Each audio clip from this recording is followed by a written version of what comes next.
Pues seguimos con la exposición del libro de Hechos de los Apóstoles. Vamos a leer en Hechos 14, del versículo, vamos a ver, del 1 al 18. En Iconio, Pablo y Bernabé entraron como de costumbre en la sinagoga judía y hablaron de tal manera que creyó una multitud de judíos y de griegos.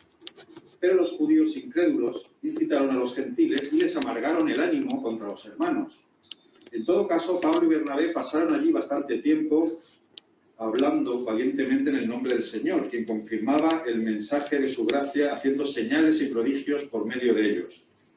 La gente de la ciudad estaba dividida. Unos estaban de parte de los judíos y otros de parte de los apóstoles. Hubo un complot tanto de los gentiles como de los judíos, apoyados por sus dirigentes, para maltratarlos y apedrearlos. Al darse cuenta de esto, los apóstoles huyeron a Listra y a Derbe, ciudades de Licaonia y a sus alrededores, donde siguieron anunciando las buenas nuevas.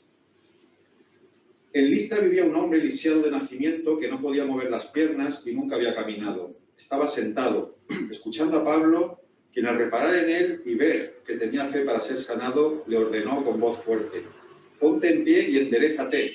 El hombre dio un salto y empezó a caminar. Al ver lo que Pablo había hecho, la gente comenzó a gritar en el idioma de Licaonia: «Los dioses han tomado forma humana y han venido a visitarnos». A Bernabé le llamaban Zeus y a Pablo Hermes, porque era el que dirigía la palabra. El sacerdote de Zeus, el dios cuyo templo estaba a las afueras de la ciudad, llevó toros y guirnaldas a las puertas y con toda la multitud quería ofrecerle sacrificios. Al enterarse de esto, los apóstoles Bernabé y Pablo se rasgaron las vestiduras y se lanzaron por entre la multitud gritando: «Señores, ¿por qué hacen esto? Nosotros también somos hombres mortales como ustedes. Las buenas nuevas que les anunciamos son que dejen estas cosas sin valor y se vuelvan al Dios viviente, que hizo el cielo, la tierra, el mar y todo lo que hay en ellos». En épocas pasadas, Él permitió que todas las naciones siguieran su propio camino. Sin embargo, no ha dejado de dar testimonio de sí mismo, haciendo el bien, dándoles lluvias del cielo y estaciones fructíferas, proporcionándoles comida y alegría de corazón. A pesar de todo lo que dijeron, a duras penas evitaron que la multitud les ofreciera sacrificios. Muy bien, bueno, pues en este contexto del capítulo 14, como siempre hay muchísimos focos donde poder poner el énfasis, donde poder hacer alguna reflexión. Como siempre, la palabra tiene muchísima riqueza. Pues todo esto lo que hemos leído básicamente se describe en dos experiencias muy diferentes, pero ambas frutos de la predicación del Evangelio, ¿no?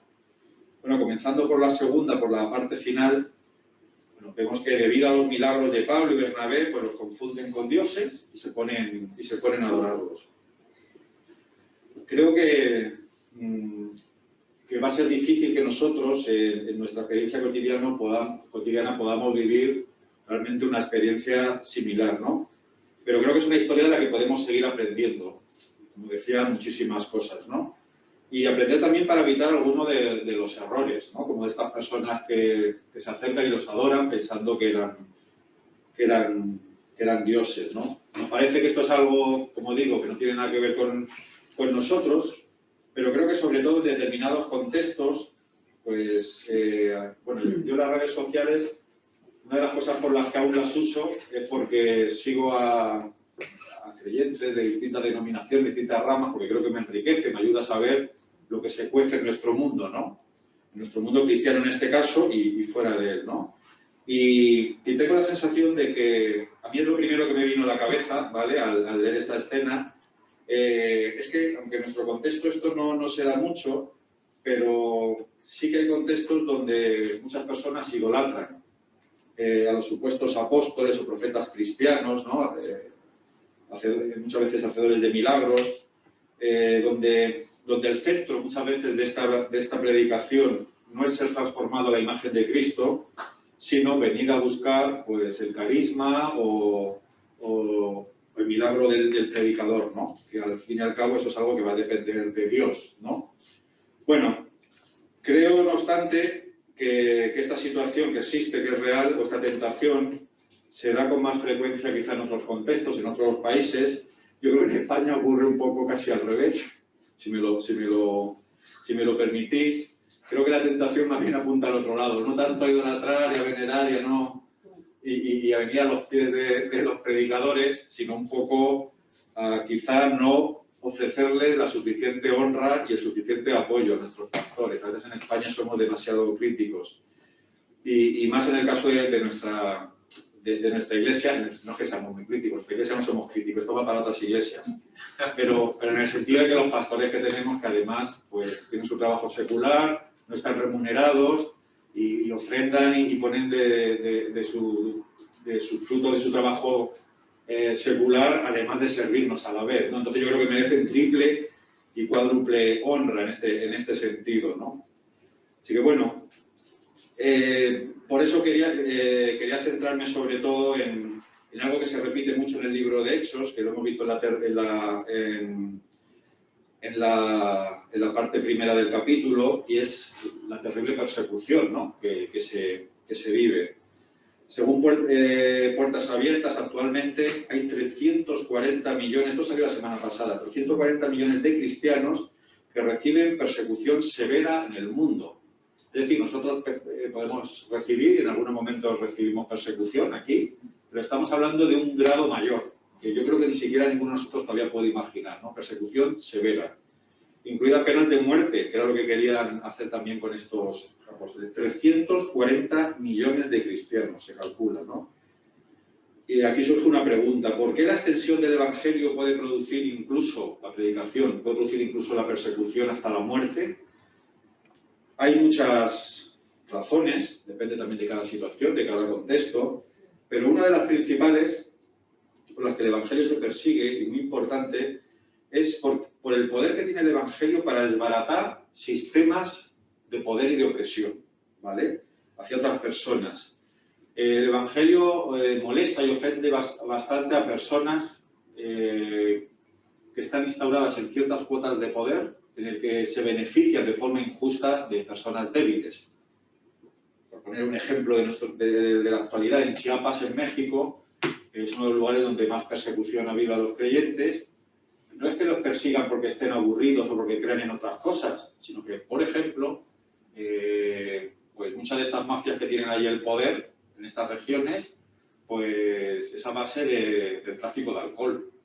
Entonces, ¿qué ocurre? Predicas el Evangelio, las personas se convierten, dejan de consumir alcohol, fastidian el negocio. Trabajan, prosperan, se dedican a otras cosas, abandonan ciertas redes que pertenecen a personas que tienen el poder, etc. Y esto es algo que es muy común, ¿no? En el Nuevo Testamento, solo por nombrarlo por encima, ¿no? El imperio sabía que acabaría persiguiendo a los creyentes, ¿no? Claro, el César era un dios, era representante de Dios, y muchas de las cuestiones relacionadas con Jesús, que era el único Señor, o sea, se le ponían los mismos títulos del César continuamente. Y muchas veces esto, pues cierto orden establecido, pues era violentado. Cierto orden injusto y de opresión, ¿no? Y también lo vemos sobre todo en los líderes religiosos también, que tenían su chiringo montado, su sistema de vida que se basaba en algo que iba contrario a que Jesús fuera el Mesías. Bueno, menciono estas cosas, ya digo, que podríamos mencionar muchísimas otras cosas, porque la persecución aparece mucho y da para mucho, pero creo que es bueno entender que el Evangelio puede ser perseguido por algo como es ponernos del lado de la justicia, de la liberación del oprimido, de todo lo que Jesús ofrece, por supuesto del perdón y la salvación personal, pero que eso afecta a un reino que ha venido ya y afecta a todo lo que nos rodea, a las comunidades, a las familias, a los grupos, incluso a la nación, ¿no? Y lo comento porque creo que esto, a mí personalmente, por eso lo traigo, a mí me anima y me hace pensar que el grado de persecución que pueda tener, que de momento damos gracias a Dios, que no tiene que ver todavía con lo de los apóstoles o con lo de otros hermanos, pero me anima que merece la pena. O sea, cuando nos vayamos de este mundo, qué mejor que haber sido parte de una predicación, de un mensaje que libera a las personas, que libera a las familias, que el que cree va a producir un bien allí donde está en su comunidad y que va a ser reflejo de Cristo, que es el camino, la verdad y la vida, ¿no? Entonces, merece la pena, ¿no?, predicar el Evangelio cuando hay persecución. Luego hay otro punto que quería dejar esta mañana, que creo que se trata menos, al menos en mi sensación, ¿vale?, cuando se habla de la persecución, y que creo que también es muy importante, y es que también podemos ser perseguidos, esto es otro lado de la moneda, pues porque estamos predicando mal el Evangelio. No toda persecución es porque, claro, predicamos a Cristo y nos persigue. Creo que nos pueden perseguir porque estamos predicando algo mezclado con el Evangelio, pero que no es el Evangelio, y que incluso puede llegar a ser, nosotros de buena fe, creyendo que estamos predicando la palabra de Dios, podemos llegar a predicar algo incluso en contra al Evangelio. Creo que esto es muy importante, voy a poner algún ejemplo rápido para que podamos entender, esto al final es para reflexión personal y para el discernimiento, ¿no? Pero creo que en nuestras manos no está que nos persigan o no cuando predicamos el Evangelio, eso es algo que no depende de nosotros, pero en nuestras manos está que nos persigan por las causas correctas, no por las incorrectas. Y creo que esto se da más de lo que se piensa y no se habla mucho. Esta misma semana, por ejemplo, no voy a entrar en muchas polémicas, pero creo que es una realidad que merece pensar en ella, pues escuchaba a varios, hablo en plural varios, creyentes de influencia, que les escucha muchísima gente, y hablaban de que estaban recibiendo persecución por predicar el Evangelio y tal. Luego, si miraban lo que decían, lo estaban mezclando con otras cosas, porque realmente la censura o los problemas que podían tener era más que nada por temas de salud pública, ¿vale? Eran personas que estaban diciendo que qué pena que la gente se ponga vacunas, estaban con este tema ahora, ¿no?, que es el que se habla, ¿no? Qué pena, yo creo en Jesucristo, no me hace falta vacuna, me da pena la gente ver que se pone las vacunas. Y esto lo estaban diciendo en plataformas muy influyentes, ¿no? Y dice, claro, por decir esto nos han quitado. En fin, estaban achacando a cierta persecución que a mi modo de ver es por cosas que son muy delicadas, que cada uno tiene su opinión y yo creo que ante la duda mejor pues callárselas uno, ¿no? Poder pensar ciertas cosas, pero a mí me da pena que se identifique este tipo de cosas con el Evangelio y que mucha gente pues se relaciona en persecución por la fe, cuando es por otros temas, ¿no? En este caso, pues ya digo que es más bien salud pública. Creo que es un tiempo en el que esto ocurre, siempre ha ocurrido. Ayer tenía yo un Zoom en el que estuvimos compartiendo pues, sobre la Biblia, estuve compartiendo con una iglesia en Barcelona y salió el tema de la ciencia y la Biblia. Y vemos, por ejemplo, en el siglo V, como había unos creyentes que decían, llamaban falsos cristianos que rechazan la revelación bíblica, aquellos que afirman que la Tierra es redonda, ¿no? Se sentían perseguidos por aquellos que afirmaban que la Tierra es redonda. No sé si me explico. Estaban relacionando la persecución, ellos honestamente creían pues, que la Biblia no hablaba de que la Tierra era redonda, pero para ellos era parte del Evangelio, etc.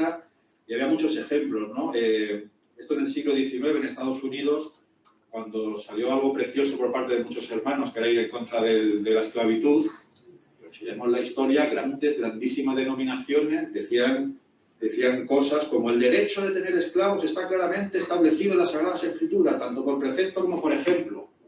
Esto lo dijo alguien de muchísima influencia por entonces. Y a la vez se veía perseguido por aquellos que decían, no, la esclavitud no es de Dios, estáis sacando versículos de su contexto y tal. Estas son realidades que ocurren. Y hoy día, bueno, pues a lo que llamo es a que realmente, si nos tienen que perseguir por el Evangelio de Jesucristo, que sea de la forma que miremos y que sea de la forma lo más genuino posible, ¿no?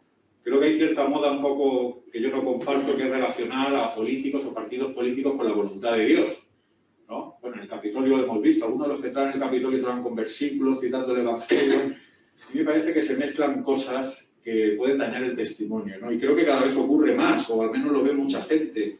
Y creo que la Iglesia también es bueno hablar sobre esto y que cada uno medite, ¿vale? Qué cosas son el Evangelio que debemos predicar y qué cosas, oye, si las mezclas ya con el Evangelio, pero no digamos que nos persiguen porque estamos diciendo lo que Dios nos llama, ¿no?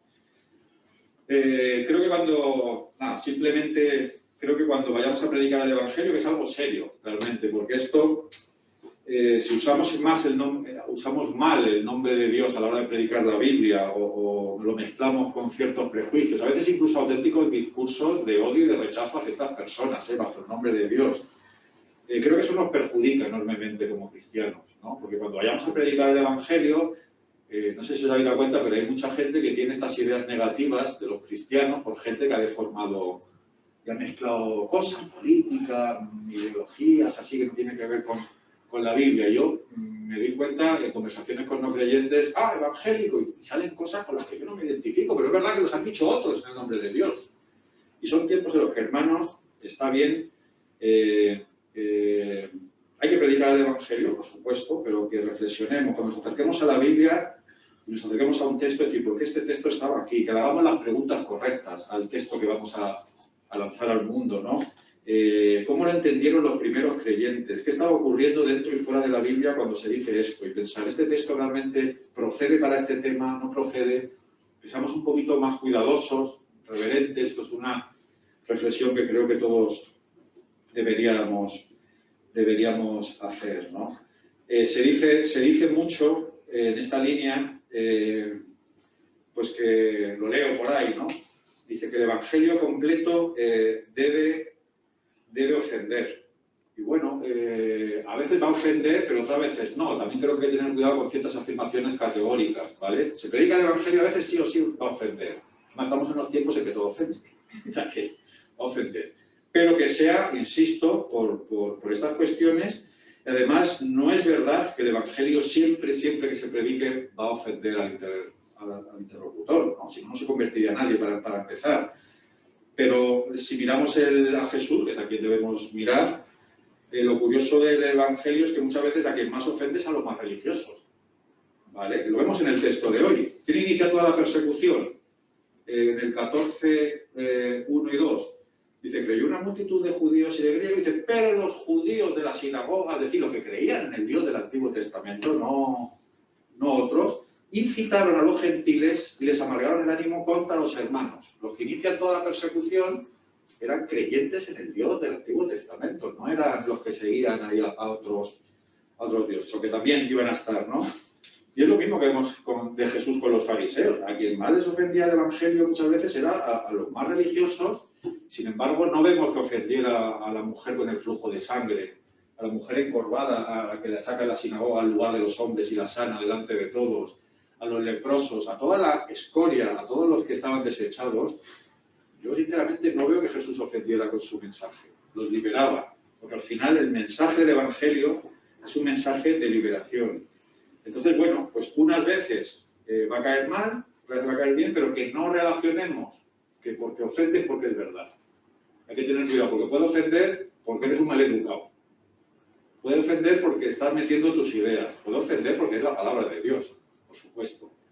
Pero lo que quería llamar esta mañana es simplemente a evitar ciertos simplismos, ¿no? A un mayor discernimiento, y yo lo digo para mí, lógicamente, autoevaluarnos, a mirar nuestro corazón, revisar nuestro conocimiento bíblico, ¿no? Porque todas las épocas, a mí me pone un poco la piel de gallina pensar como tantos cristianos atribuyen a la palabra de Dios cosas que hoy vemos como barbaridades. Entonces, que bueno, vamos a tener cuidado, ¿no?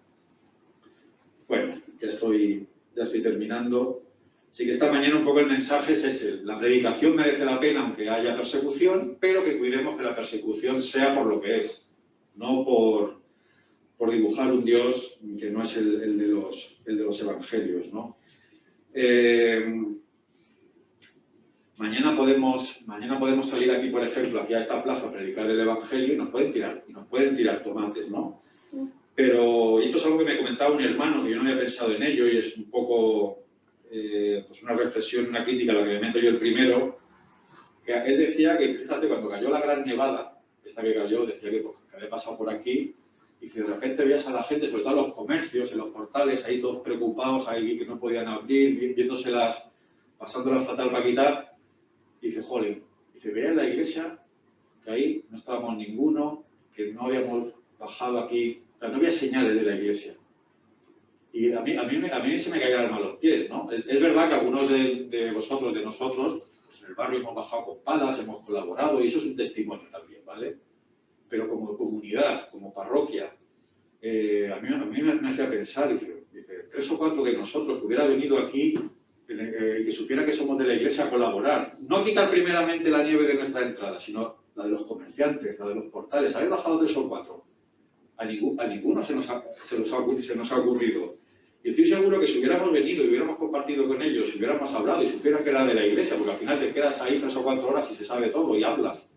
Estoy seguro que si a lo mejor venimos luego a predicar, a lo mejor ya no nos tiran tomates. Porque yo creo que también lo que hacemos, lo que podemos dar a otros, al final eso es un test de nuestro mensaje, ¿no? Esto, si alguno se siente ofendido, ya he dicho que el Evangelio a veces ofende. Pero me lo estaba diciendo para mí, es una cosa que... y traigo unas preguntas al respecto, ¿no? Dice, estamos discerniendo los tiempos. ¿O qué oportunidades se nos pueden estar escapando para ser luz en estos momentos, ¿no? Para mí, escuchar a este hermano y decir, sí que tienes toda la razón, para mí fue como un punto de decir, tenemos que estar más atentos a los tiempos, tenemos que estar más a tiempo a lo que ocurre, ¿no? Y esto no es para hacer sentir culpabilidad, sino para pensar. Es verdad que a lo mejor la mayoría no hubieran podido salir de sus casas, pero oye, a lo mejor 3 o 4 sí hubiéramos podido. Yo personalmente sí hubiera podido, porque bajé en mi barrio y podía haber venido, pero no se me ocurrió. Por la mayoría pues no puede venir. Esto es algo que nos tiene que hacer pensar. ¿Cómo aprovechar? Ver los tiempos. Ha cambiado la situación y a veces decimos, bueno, ha cambiado la situación. Bueno, ¿qué hacemos? Pues vamos a ver si pasa. Pues hasta que pase tenemos que pensar qué oportunidades nos da el Espíritu para poder ser testimonio, para hacer, para estar. Y bueno, y termino con una reflexión de ánimo, ¿no? Para mí es verdad que hay cosas que a lo mejor podríamos haberlos hecho mejor, pero gracias a Dios el Señor tiene misericordia de nosotros. Y para mí, por ejemplo, cuando hay bautismos, los testimonios de bautismo que se dan, para mí también hablan muy bien de esta iglesia y son de mucho ánimo. O sea, yo cuando hay bautismos, todos los años, no todas las iglesias tienen bautismos todos los años, y iglesias incluso que son muchísimo más grandes que las nuestras, ¿no? Y bueno, no sé si sobraba esta comparación o no, pero hablando de mi comunidad, que sois vosotros, para mí es de ánimo que cuando alguien se va a bautizar dice, yo llegué aquí, me acogisteis, me escuchasteis, me ayudasteis, espiritual, económicamente, en esto, en lo otro. Y para mí eso es la iglesia, eso es el testimonio. Cuando alguien entra y tratas así, pues a lo mejor no te va a perseguir, aunque venga incluso un día regañadientes, ¿no? Creo que en nuestras manos está el saber que hacer y predicar el Evangelio, porque va de la mano, ¿vale?